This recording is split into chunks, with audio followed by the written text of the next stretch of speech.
Quiero que abramos nuestras Biblias para comenzar nuestro estudio al libro de Éxodo, el capítulo 28 y el versículo 36. Éxodo, el capítulo 28 y el versículo 36. Se describe aquí una mitra que usaba el sumo sacerdote en Israel. Es decir, Aarón tenía esta mitra o esta corona. Y enfrente de la corona había una inscripción muy especial. Dice allí, en el capítulo 28 y el versículo 36, harás además una lámina de oro fino y grabarás en ella como grabadura de sello, santidad a Jehová. Es decir, inscrita en esa mitra se encontraban las palabras santidad a Jehová. Porque los sacerdotes tenían una responsabilidad muy importante en Israel. Y esa responsabilidad importante era enseñarle al pueblo la diferencia entre lo que era santo y lo que era común o profano. Vayan conmigo a Ezequiel, el capítulo 44, a donde se amplía este pensamiento. Ezequiel, el capítulo 44 y el versículo 23. Dice allí, hablando de los sacerdotes, lo siguiente: y enseñarán a mi pueblo a hacer diferencia entre lo santo y lo profano. Ahora, la palabra profano no es negativa. En realidad se debería traducir entre lo santo y lo común. Hay edificios santos y hay edificios comunes. Este edificio es santo, porque ha sido dedicado a Dios. Pero el restaurante que queda en la esquina es un edificio común, no es malo, pero es común, no es santo. Eso es lo que quiere decir aquí cuando dice, y enseñarán a mi pueblo a hacer diferencia entre lo santo y lo profano o lo común. Y les enseñarán a discernir entre lo limpio y lo no limpio. Es decir, una gran responsabilidad de los sacerdotes en Israel era enseñarle al pueblo de Dios la diferencia entre lo que es santo y lo que es común. Encontramos ilustrado esto desde el comienzo de la historia.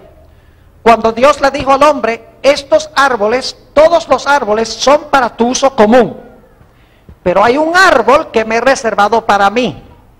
No participes de mi árbol. Dios distinguió entre los árboles comunes y el árbol que pertenecía a él, del cual el hombre no debía participar. Vemos la misma distinción en la destrucción de Jericó.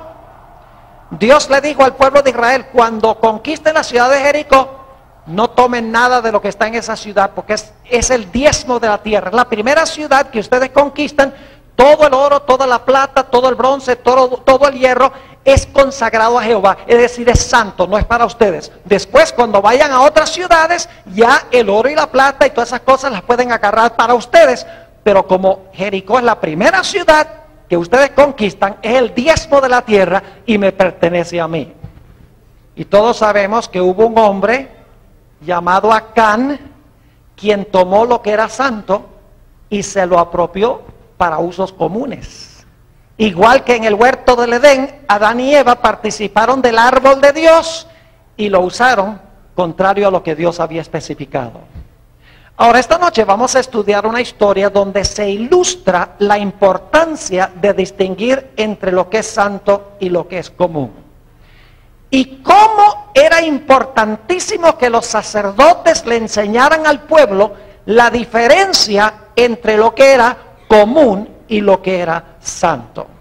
Me refiero a la historia de los dos hijos de Aarón, Nadab y Abiú.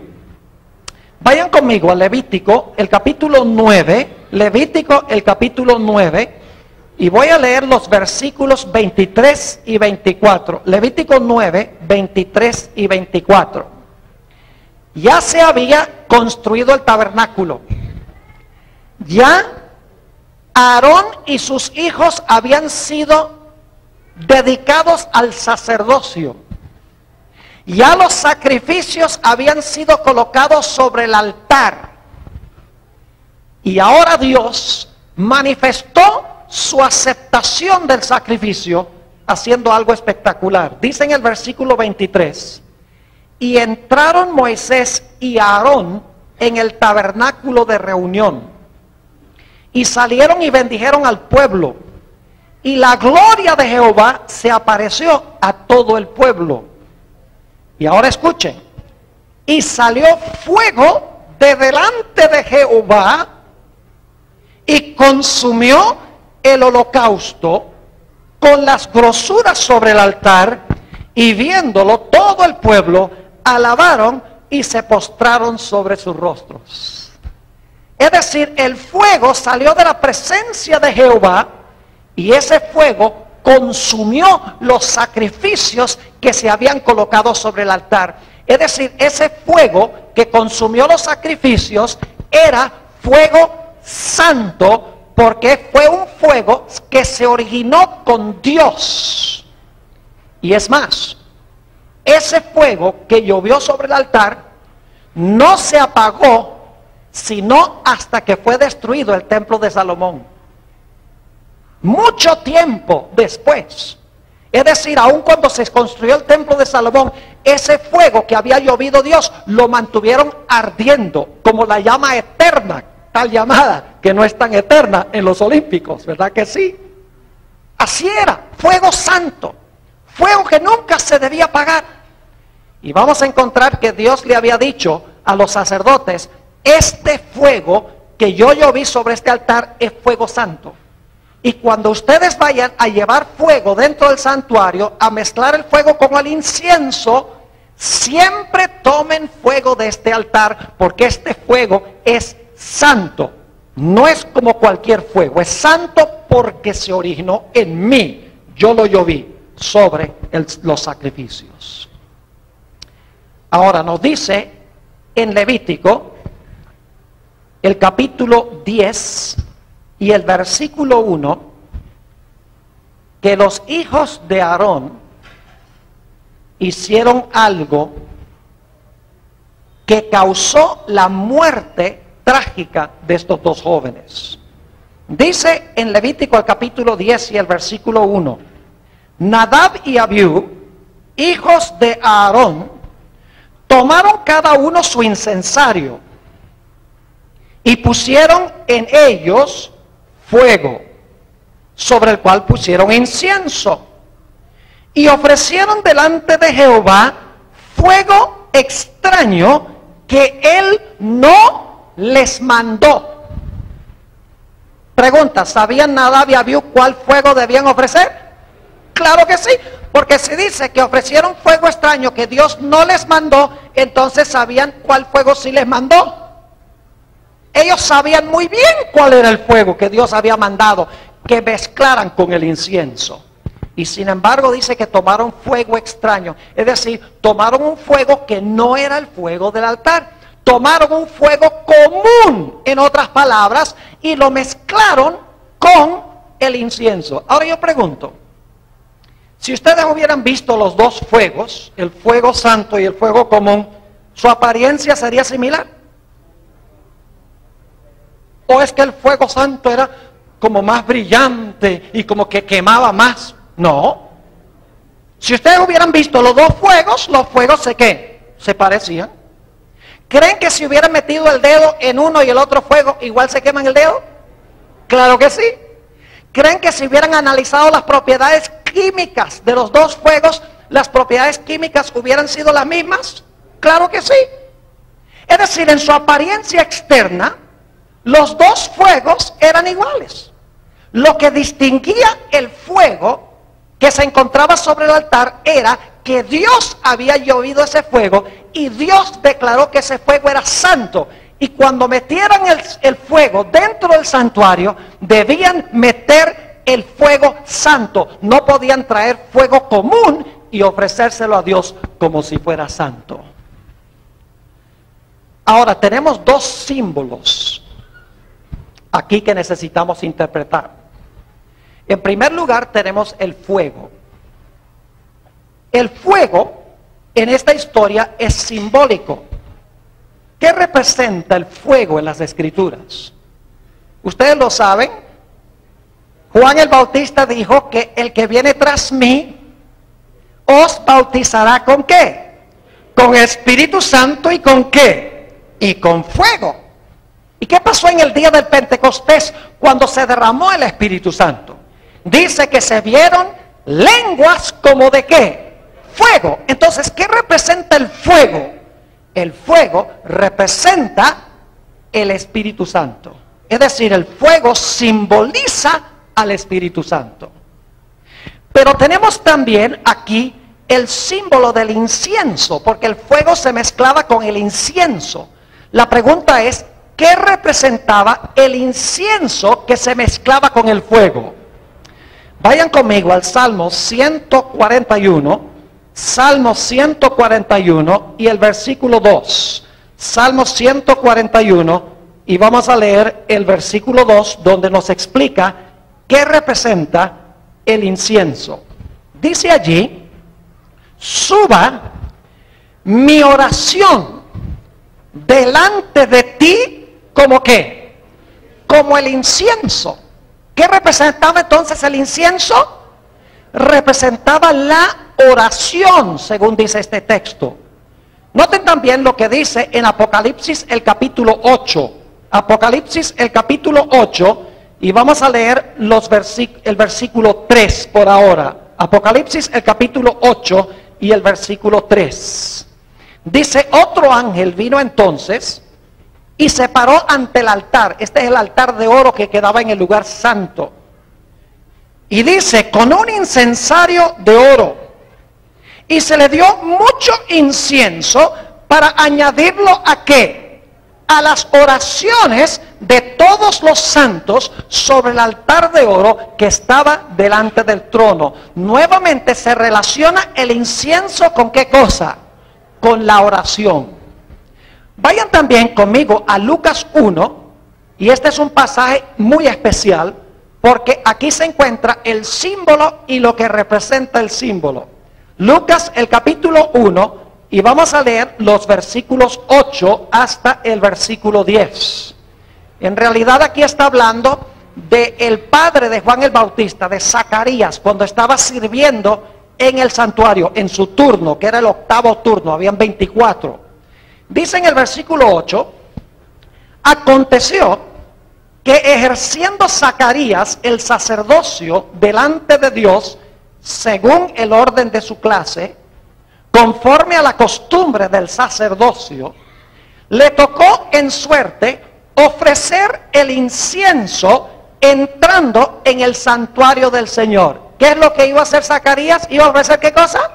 Incienso. Ahora, ¿qué estaba haciendo la gente afuera mientras él estaba ofreciendo el incienso? Noten el versículo 10. Y toda la multitud del pueblo estaba afuera orando a la hora del incienso. Es decir, mientras él ofrecía el símbolo, el incienso, la gente estaba haciendo lo que el incienso representa, que es ¿qué cosa? La oración. Ahora yo pregunto, ¿quién es el que lleva nuestras oraciones a Dios? El Espíritu Santo. Ustedes han leído en Romanos el capítulo 8, donde dice que nosotros ni siquiera sabemos qué pedir, ni tampoco sabemos cómo pedirlo.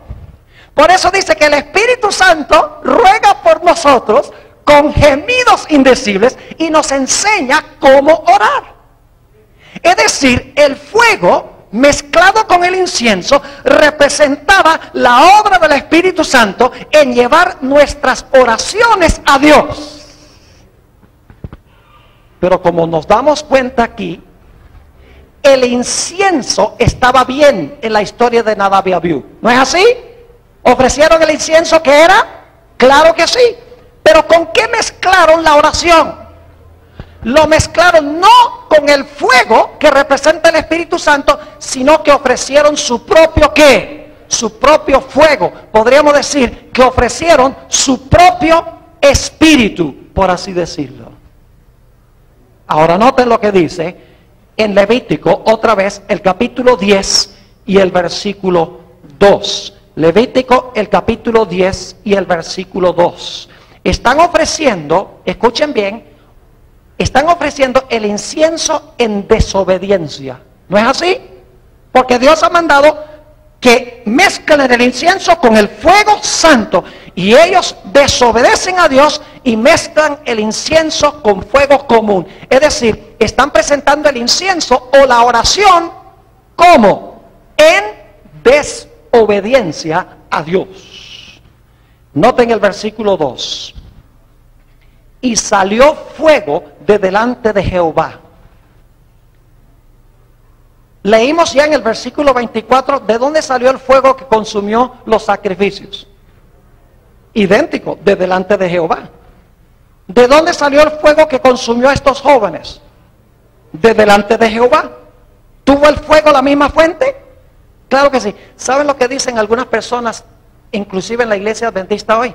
Dicen, ese no fue Dios que mandó el fuego, eso fue el diablo. Porque Dios no destruye a nadie. Se ha vuelto común, por lo menos en los Estados Unidos, esa idea de que Dios es demasiado amoroso, demasiado misericordioso, que Dios no destruye a nadie. Así que ese fuego que salió de Dios, en realidad el diablo era el que estaba mandando el fuego, porque Dios le dio permiso. Pero claramente dice en este pasaje que el fuego que consumió los sacrificios salió de Jehová. Y dice que el fuego que consumió a los jóvenes salió también de Jehová. Es decir, tuvo la misma fuente. Y dicho sea de paso, el fuego salió del lugar santísimo del santuario. Y no creo que el diablo haya estado en el lugar santísimo. Ahora fíjense, versículo 2. Y salió fuego delante de Jehová, y los ¿qué? Y los quemó, y murieron delante de Jehová. Son de las historias que no nos gusta leer a nosotros. Porque hoy en día se ha vuelto común en la iglesia adventista de que Dios es un caramelo, de que Dios es todo misericordia, de que Dios es todo amor y Dios es todo gracia, y a Dios no le importa lo que hagamos, a Dios no le importa lo que digamos, a Dios no le importa nada. Él es demasiado amor para destruir a cualquiera. Pero Dios, además de ser amor, es un Dios de justicia y un Dios que exige respeto, porque es un Dios santo. Hay otras historias en la Biblia que no nos gusta leer. Por ejemplo, la historia de Usa, que tocó el arca santa y cayó muerto. Uy, qué cosa terrible. No nos gusta leer en cuanto a la historia de los niños que estaban criticando al profeta de Dios, al santo profeta de Dios. Y salieron 2 osas. Y dice la Biblia que hirieron a esos niños. No nos gusta estudiar la historia de Coré, Datán y Abirán, donde dice que ellos quisieron ejercer el sacerdocio. Dije, ¿y por qué es que la casa de Aarón solamente puede ser sacerdotes? Nosotros queremos ser sacerdotes. Y Moisés dice, está bien, yo no les voy a discutir. Dios ha dicho qué es lo que se debe hacer, pero si ustedes quieren, traigan mañana sus incensarios. Y el siguiente día vinieron los 250 con los incensarios, se abrió la tierra y se los tragó. Y dice, oh, pero ese era el Dios del Antiguo Testamento. ¿Y Ananías y Zafira qué? Esa historia es después del derramamiento del Espíritu Santo en el libro de Hechos de los Apóstoles. Todas estas historias quieren enseñarnos, mis hermanos y hermanas, apreciadas visitas, que Dios sí es un Dios de misericordia, Dios es un Dios longánime, Dios es un Dios de amor, pero al mismo tiempo Dios es un Dios que espera que se le trate con respeto, porque Dios es santo. Así que dice que salió un fuego de la presencia de Dios y los consumió. Ahora noten el versículo 3. ¿Qué hubiera hecho usted si hubiera sido esto lo que pasó con un hijo suyo? ¿Cuál sería la reacción normal? Luto y duelo. Pero fíjense lo que le dice Dios a Aarón y a Moisés y al pueblo. Versículo 3. Entonces dijo Moisés a Aarón: esto es lo que habló Jehová diciendo: en los que a mí se acercan me santificaré. En realidad en el hebreo dice: en los que a mí se acercan tienen que reconocerme como santo. Y en presencia de todo el pueblo seré glorificado. Y Aarón, ¿qué cosa? Cayó. Versículo 4. Y llamó Moisés a Misael y a Elzafán, hijos de Uziel, tío de Aarón, y les dijo: acercaos y sacad a vuestros hermanos de delante del santuario, fuera del campamento. ¿A dónde los sacaron? Fuera del campamento, es decir, que ya no pertenecían al pueblo de Israel. Cuando se aplicaba la pena capital, siempre se aplicaba ¿dónde? Era cortado del pueblo y sucedía fuera del campamento. Y dice en el versículo 5: y ellos se acercaron y los sacaron con sus túnicas fuera del campamento, como dijo Moisés. Entonces Moisés dijo a Aarón y a Eleazar e Itamar sus hijos: escuchen bien, no descubráis vuestras cabezas, que era señal de duelo, ni rasguéis vuestros vestidos en señal de duelo, para que no muráis, ni se levante la ira sobre toda la congregación. Pero vuestros hermanos, toda la casa de Israel, sí lamentarán por el incendio que Jehová ha hecho. Es decir, lamentense porque Dios tuvo que hacer esto.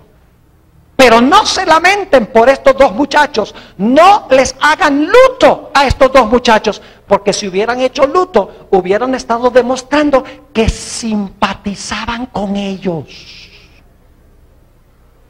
Hay otra historia en la Biblia que es parecida a esta.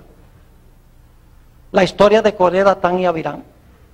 ¿Saben ustedes que después que Moisés les dijo: traigan los incensarios, ofrezcan el incienso aquí en el santuario? Trajeron los incensarios y empezaron a ofrecer el incienso, y la tierra se abrió y se los tragó. ¿Y saben lo que empezó a decir el pueblo? Empezó a decir: ¿por qué mataste tú a estos? Se enfureció el pueblo con Dios. ¿Y qué dijo Dios? Ah, bueno, está bien, me arrepiento. No. Dios dice: así es la cosa. Y entre el pueblo hubo gran mortandad también, porque simpatizaron con los rebeldes. Ahora déjenme leerles un pasaje muy interesante que encontramos en el libro Patriarcas y Profetas, la página 376. Vivimos en un tiempo cuando nadie quiere aplicar la disciplina eclesiástica, o muy pocas personas quieren que se discipline a la gente, pues dicen: no podemos hacer eso, porque eso no es lo amoroso, eso no es misericordioso. Ahora, no quiero decir que no debemos tener misericordia y no debemos tener amor para con la gente, pero cuando se cometen pecados abiertos contra la voluntad de Dios y simpatizamos con el transgresor, Dios no le agrada. Escuchen lo que dice la sierva de Dios en el libro Patriarcas y Profetas, en la página 376. Dice: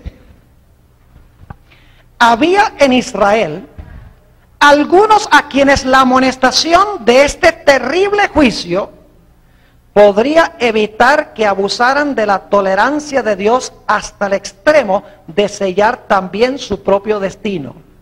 Es decir, el mal ejemplo: si no se hubiera hecho nada, la gente hubiera dicho: bueno, no importa. Sigue diciendo: la amonestación divina se hace sentir sobre la falsa simpatía hacia el pecador que trata de excusar su pecado.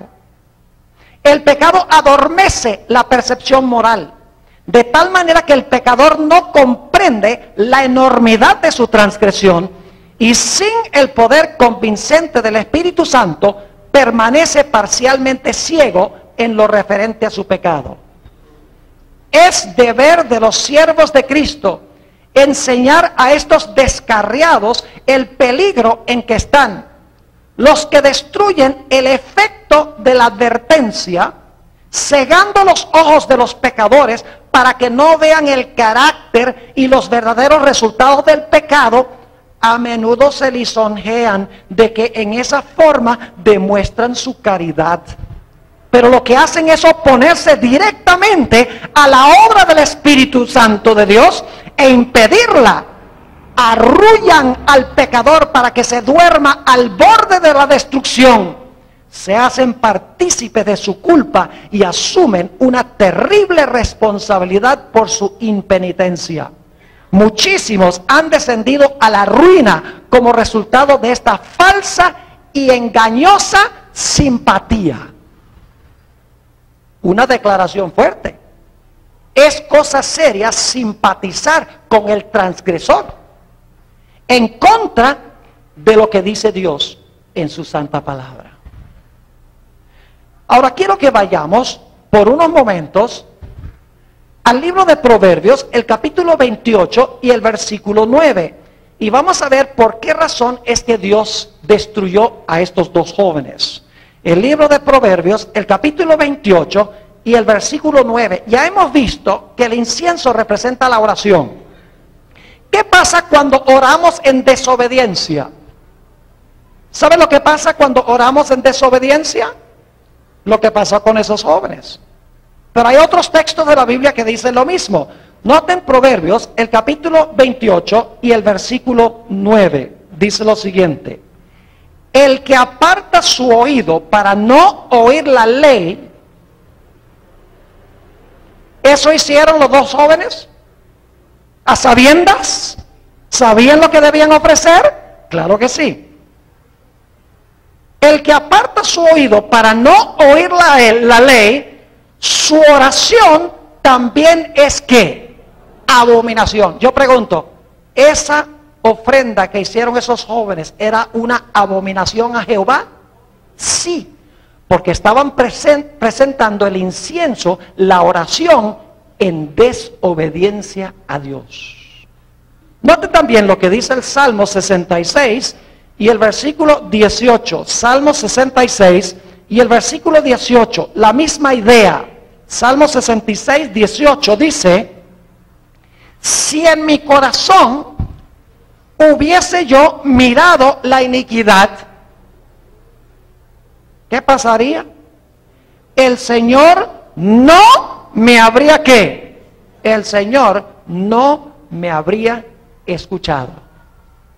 ¿Qué pasa cuando nosotros oramos a Dios y estamos abiertamente desobedeciendo lo que Dios dice en su palabra? Aquí dice que esa oración es abominable. Dice aquí que si albergamos iniquidad en el corazón, Dios no ¿qué? Dios no nos escucha, Dios no nos oye. Por eso, cuando ellos presentaron el incienso mezclado con el fuego extraño, Dios no pudo aceptar lo que ellos estaban haciendo, porque estaban ofreciendo las oraciones no en obediencia, sino que las estaban ofreciendo en desobediencia. Ahora que necesitamos preguntarnos, ¿por qué razón es que estos jóvenes ofrecieron fuego común, como si fuera santo? ¿Cómo se les ocurrió la idea? Si había un mandato directo de Dios, ellos conocían el mandato directo de Dios. ¿Cómo es que se les ocurrió la idea de ir en contra de la voluntad expresa de Dios para ofrecer este fuego extraño? La Biblia tiene la respuesta. Volvamos a Levítico, el capítulo 10, y vamos a leer los versículos 8 y 9. Levítico, el capítulo 10 y los versículos 8 y 9. Y Jehová habló a Aarón diciendo: tú y tus hijos contigo no beberéis vino ni sidra cuando entréis en el tabernáculo de reunión, para que no muráis. Estatuto perpetuo será para vuestras generaciones. ¿Qué había pasado con Nadab y Abiú que los llevó a ofrecer fuego común como si fuera santo? Estaban ¿qué? Ebrios con vino, según dice la Biblia. Y el entorpecimiento de su mente no les permitió distinguir lo santo de lo común, aun cuando sabían cuál era el fuego santo.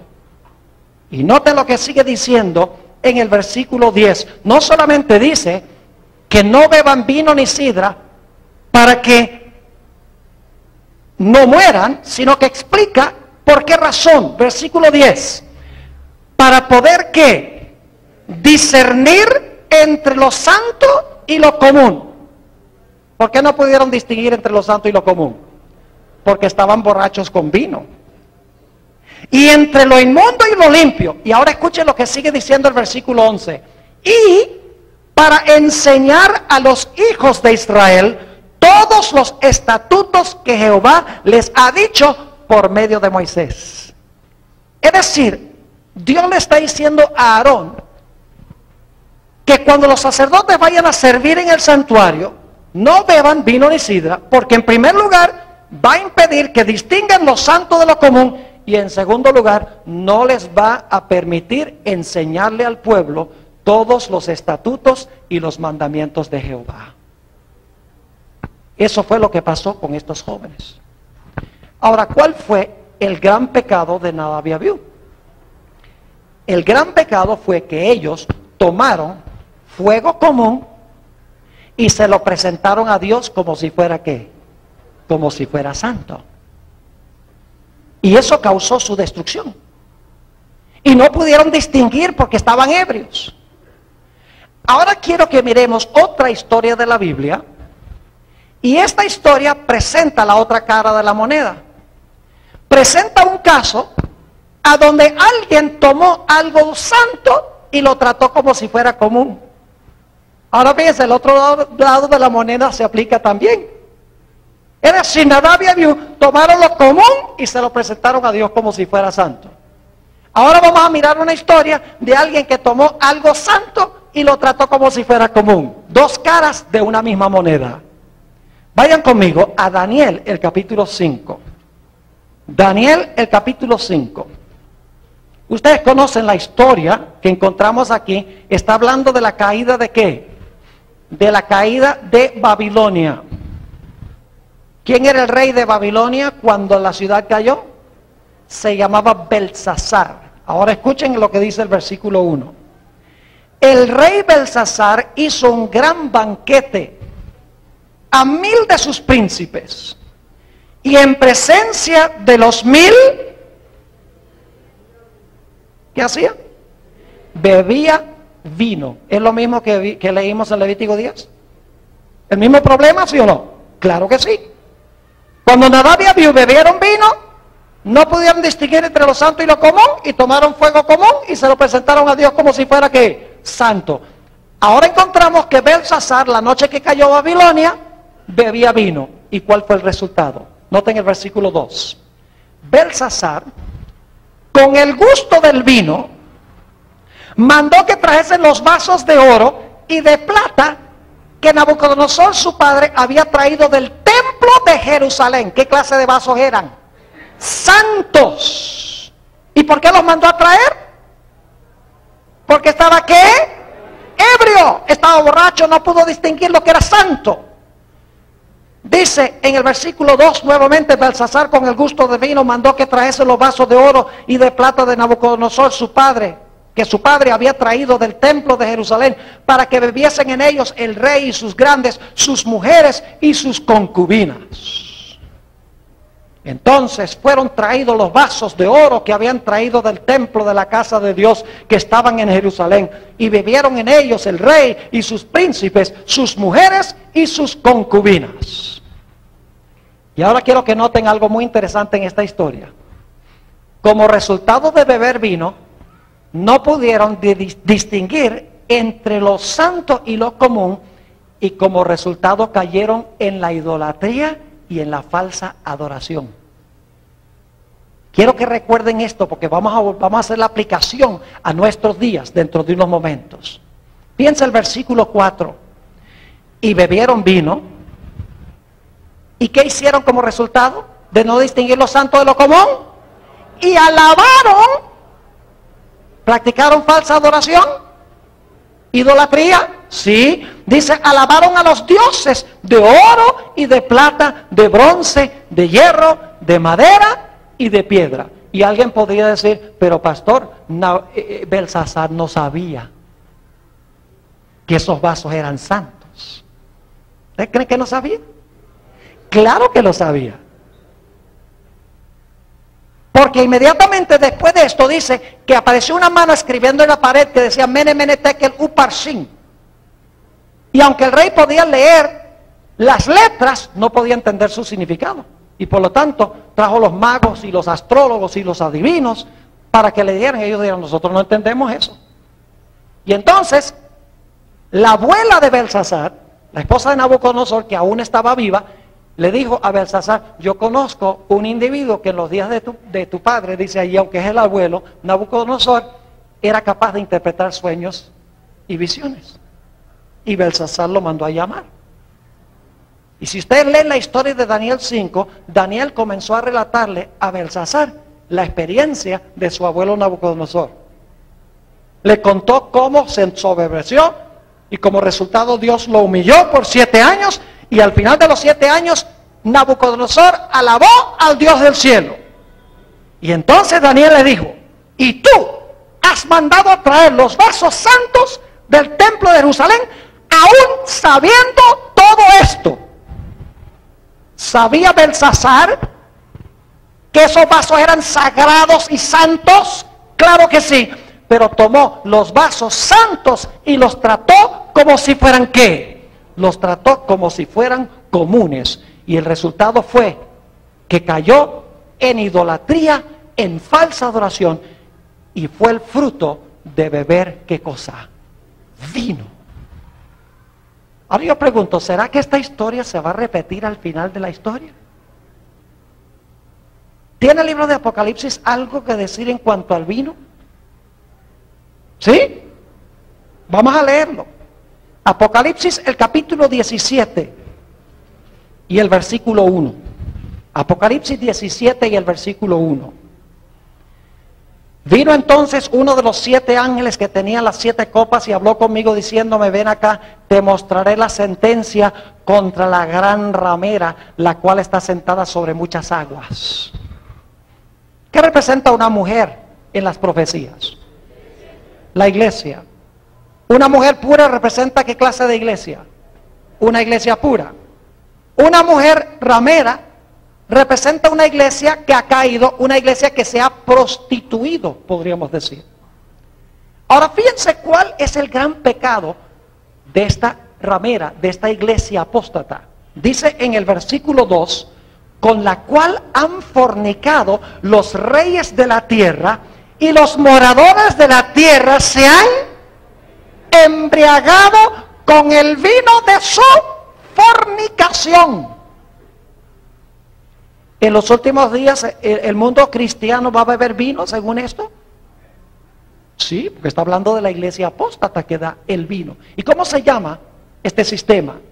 Fíjense que es el mismo nombre del sistema que existía en los días de Belsasar. El versículo 5 dice, y en su frente un nombre escrito, un misterio, Babilonia la grande, la madre de las rameras y de las abominaciones de la tierra. Yo pregunto, ¿va a ser el vino un problema serio en los últimos días? Claro que sí. Ahora, en los últimos días no está hablando de vino literal. En Apocalipsis estamos hablando de símbolos. La mujer representa una iglesia. El hecho de que es una ramera representa algo. El hecho de que se sienta sobre aguas, las aguas son muchedumbres, naciones, lenguas y pueblos. Es decir, estamos tratando aquí con símbolos. En las profecías, el vino representa falsas doctrinas y falsas enseñanzas. Ahora permítame leerles una cita muy interesante del Conflicto de los Siglos, página 439 y 440. Dice Elena White lo siguiente: cuando se levantan maestros verdaderos para explicar la palabra de Dios, se levantan también hombres de saber ministros que profesan comprender las santas escrituras para denunciar la sana doctrina como si fuera herejía, alejando así a los que buscan la verdad. Si el mundo no estuviese fatalmente embriagado con el vino de Babilonia, multitudes se convencerían y se convertirían por medio del conocimiento de las verdades claras y penetrantes de la palabra de Dios. Pero la fe religiosa aparece tan confusa y discordante que el pueblo no sabe qué creer ni qué aceptar como verdad. La iglesia es responsable del pecado de la impenitencia del mundo. Qué tremenda cita. Ahora, hagamos la aplicación de esto a nuestros días. Hemos visto dos caras de la moneda. Dicho sea de paso, la Biblia dice que Babilonia va a ser quemada con fuego, fuera del campamento de los santos. Es decir, esa historia de Nadab y Abiú, una historia tipológica, es una profecía. Es una historia, como han visto algunos en la serie de Génesis, es una historia, pero una historia con dimensión profética. La historia de Belsasar, la caída de Babilonia, el secamiento del Éufrates, el levantamiento de la imagen, mandar a todos a adorar la imagen, matar a los que no adoren la imagen. Esa es una historia, pero es una historia con dimensiones proféticas que apuntan hacia cosas que van a pasar en el tiempo del fin. Las dos caras de la moneda son que Nadab y Abiú, bajo la influencia del vino, toman algo común y se lo presentan a Dios como si fuera santo. El pecado de Belsasar es que bajo la influencia del vino toma algo santo y lo trata como si fuera común. Ahora, hagamos la aplicación de esto a nuestros días. Según la Biblia, ¿cuál fue el día que Dios hizo santo? ¿Qué día hizo Dios santo? Lo estudiamos esta semana. Dios dijo que el séptimo día sábado era ¿qué? Santo. Ahora yo pregunto, ¿qué día de la semana le presenta la mayoría del mundo cristiano a Dios? Yo pregunto, ¿el domingo es un día común de trabajo? ¿Sí? ¿Es uno de los 6 días trabajarás y harás toda tu obra? Claro que sí. Pero ¿qué hace el mundo cristiano? Toma un día común y se lo presenta a Dios como si fuera ¿qué? Santo. ¿Y qué hace con el sábado? El sábado, que es santo, lo trata como si fuera ¿qué? Común. Y cuando uno les habla de estas cosas, como que no entienden. Dicen, no puede ser. Mi pastor dice algo contrario, mi sacerdote dice algo contrario. ¿Ustedes creen que podemos confiar en sacerdotes que no distinguen entre lo santo y lo común? ¿O es más seguro obedecer lo que Dios dice en su palabra?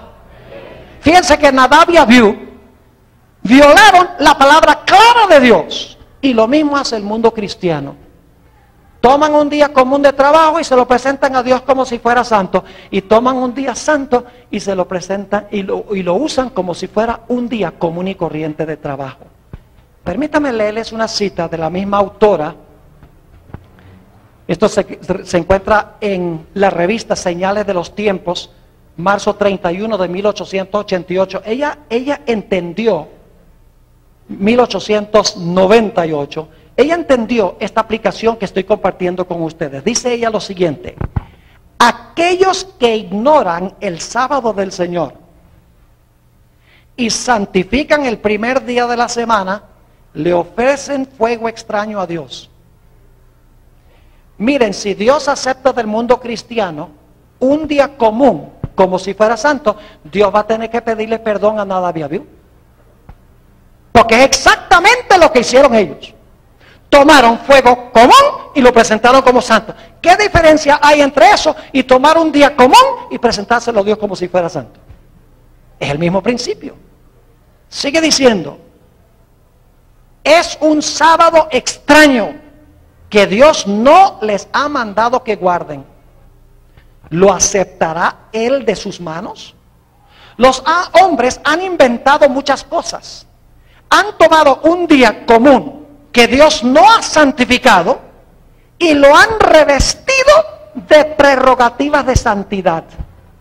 Han declarado que es un día santo, pero esto no le da ni un solo vestigio de santidad. Deshonran a Dios cuando aceptan instituciones humanas y las presentan al mundo como el sábado cristiano, día que no tiene como autoridad un así dice Jehová. Así como Nadab y Abiú ofrecen lo común en lugar de lo santo. ¿A ustedes recuerdan que cuando Belsasar tomó lo santo y lo trató como si fuera común, el resultado fue falsa adoración y qué? Idolatría. Ahora escuchen lo que les voy a decir. La observancia del domingo como día de reposo es idolatría. Y usted, pastor, ¿cómo va a decir eso? Permítame presentarlo de esta forma. ¿Quién creó el sol? Dios. ¿Lo creó para la adoración? ¿Lo creó para la adoración? No, es un objeto común, ¿verdad? ¿Qué pasa si usted entonces usa el sol y lo adora? Lo usa para la adoración. ¿Qué pasa? ¿Cómo se llama eso? Idolatría. ¿Quién hizo el primer día de la semana? Dios. ¿Lo hizo para la adoración? No. Entonces, ¿qué pasa si usted lo convierte en un día de adoración? Igual. No importa si es un objeto o si es un día. Cualquier cosa que el hombre santifica, que Dios no ha santificado, es ¿qué cosa? En principio es idolatría. Ahora algunas personas están diciendo, pero pastor, hay millones de personas en el mundo cristiano que no conocen esto. ¿Será entonces que Dios no escucha las oraciones de ellos, que las oraciones de ellos son abominables ante Jehová? La respuesta es que no. La mayoría de los verdaderos hijos de Dios están fuera de la iglesia adventista. En todas las iglesias, en la católica, en todas las iglesias protestantes, hay verdaderos hijos e hijas de Dios que no conocen lo que hemos estado hablando. Lo ignoran. Ustedes notan que el pecado está en el que sabe hacer lo bueno y no lo hace, dice la Escritura. Cuando se viola la luz clara que se entiende de Dios, aún bajo la influencia del vino o de las falsas doctrinas, cuando la gente a sabiendas lo hace, en ese momento es que Dios no puede aceptar las oraciones que se ofrecen a Dios. Yo doy gracias al Señor que en Apocalipsis el capítulo 18 Dios le da un llamado a aquellos fieles que están en Babilonia para que salgan. Vamos a Apocalipsis 18 y ustedes van a ver Apocalipsis 18 y el versículo 1.